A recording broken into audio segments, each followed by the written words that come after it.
पूरा माफिया मित्रों जमींदोज कर दिया गया है, उसको मिट्टी में मिलाने का काम हमारी सरकार ने कर दिया है। और यही नहीं, अभी आपने देखा होगा कि वहां के ऊपर वो माफिया जो अतीक अहमद था, वो अतीक अहमद माफिया के खिलाफ वो उसकी हत्या हो गई। और जिस हत्या का क्या कारण था उसके लिए जांच कमेटी बनी, हो तो बाद में तय होगा क्या कारण रहा होगा, लेकिन हत्या हो गई। अब हत्या के ऊपर, एक माफिया की हत्या के ऊपर लोग किस प्रकार से रो रहे थे, जो उमेश पाल की हत्या पर नहीं रोए, जो राजू पाल की हत्या पर नहीं रोए, जो उस निषाद गनर की हत्या पर नहीं रोए, अनुसूचित जाति के उस गनर की हत्या के ऊपर नहीं रोए।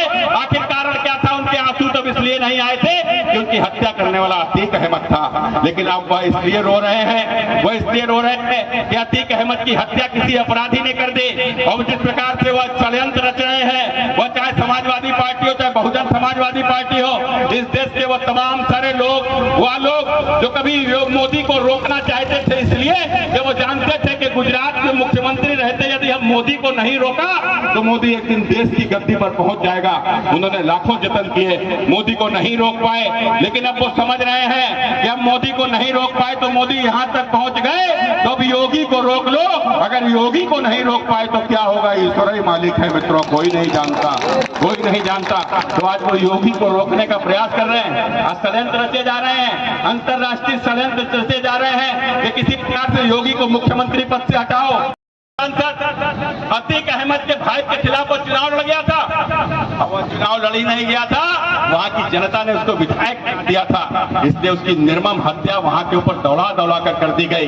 कार्रवाई तो दूर की बात रही, अतीक अहमद उसके भाई के ऊपर कार्रवाई तो दूर की बात गई। उस समय के मुख्यमंत्री वह अतीक अहमद के घर पहुंच कर उसके कुत्ते से हाथ मिलाते थे। यह उस माफिया का रसूख हुआ करता था मित्रों, यह उस माफिया का रसूख हुआ करता था।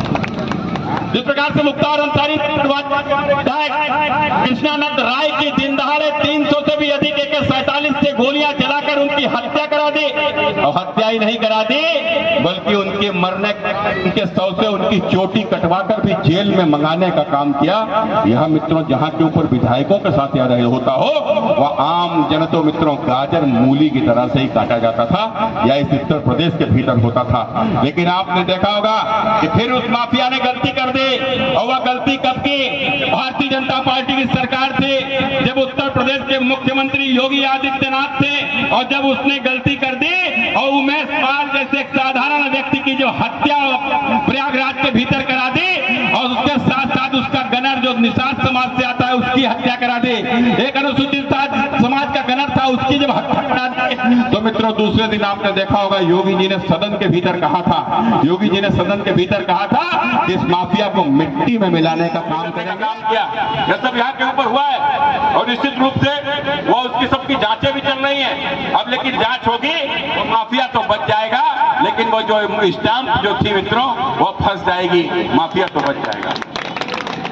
लेकिन आप सबको इस बात को समझना चाहिए कि अब इस बार के चुनाव में मित्रों हमको यह गलती नहीं करनी है, हमें किसी के स्टैंप को नहीं जिताना है, बल्कि एक योग्य प्रत्याशी जो यहाँ के ऊपर देवशरण कमल है मित्रों, उसको हमें विजय बनाना है।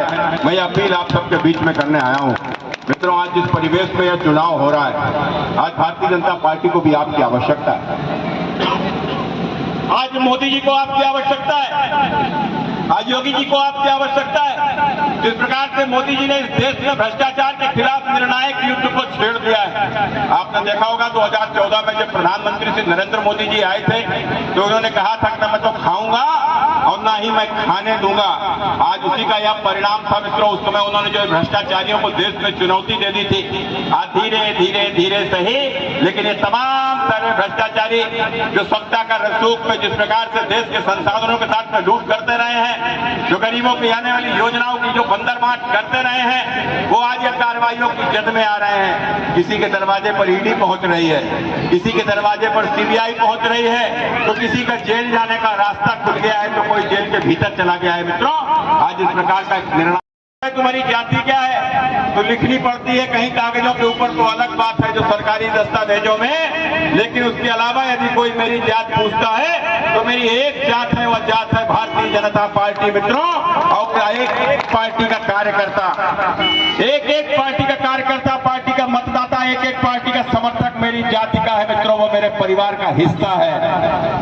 लेकिन आपने देखा होगा भारतीय जनता पार्टी परिवार में सबको टिकट मांगने का अधिकार है, सबको टिकट मांगने का अधिकार है। किसी भी पद के लिए कोई भी टिकट मांग सकता है, ये उसका अधिकार है। लेकिन आप जानते हैं टिकट मांगते तो कई लोग हैं चुनाव के पूर्व, लेकिन उसके बाद टिकट तो किसी एक व्यक्ति को ही तो मिलती है। टिकट सबको तो दी नहीं जा सकती, टिकट किसी एक व्यक्ति को ही दी जा सकती है। आपने देखा होगा कि यहाँ के ऊपर एक हमारे देवशरण कमल जी को यहाँ के ऊपर टिकट दी गई है, तो हमारे यहाँ के ऊपर प्रत्याशी बागी हो गए, और जब बागी हो गए तो आप लोगों को कैसे उसको टिकट दी जा सकती थी? यह सीट अनुसूचित थी, भले ही उसकी शादी अनुसूचित जात में हुई हो, लेकिन हम सभी जानते हैं कि बेटी किसी भी जात परिवार से आती हो, लेकिन जिस परिवार में उसकी शादी होती है वो उसी परिवार की मानी जाती है। और यदि हम सामाजिक न्याय की बात नहीं करेंगे तो कौन सामाजिक न्याय की बात करेगा? मित्रों, सीट अनुसूचित है, अनुसूचित वर्ग के ही किसी व्यक्ति को यहाँ के ऊपर आना चाहिए था। भारतीय जनता पार्टी ने लड़ाया। मित्रों, भारतीय जनता पार्टी ने सदैव सामाजिक न्याय की बात करी है। यदि हम सामाजिक न्याय की बात नहीं करेंगे तो ये समाज का जो ताना बाना है मित्रों, यह टूट जाएगा। और समाज का यदि ताना बाना टूट गया ना तो स्थितियां क्या होंगी उसकी आज हम कल्पना भी नहीं कर सकते। मित्रों, उसकी हम आज कल्पना भी नहीं कर सकते। इस देश के वो तमाम सारे लोग जो इस देश को तोड़ने की मंशा सदियों से पाले हुए हैं, वो तमाम सारे लोग जो राष्ट्र विरोधी हैं, जो भारत को बढ़ते हुए देखना ही नहीं चाहते, उत्तर प्रदेश को पुनः अंधकार में ढकेल देना चाहते हैं, जिस अंधकार योगी जी उत्तर प्रदेश को बाहर निकाल कर लाए हैं, ऐसे सारे लोग इस सामाजिक ताने बाने को तोड़ना चाहते हैं।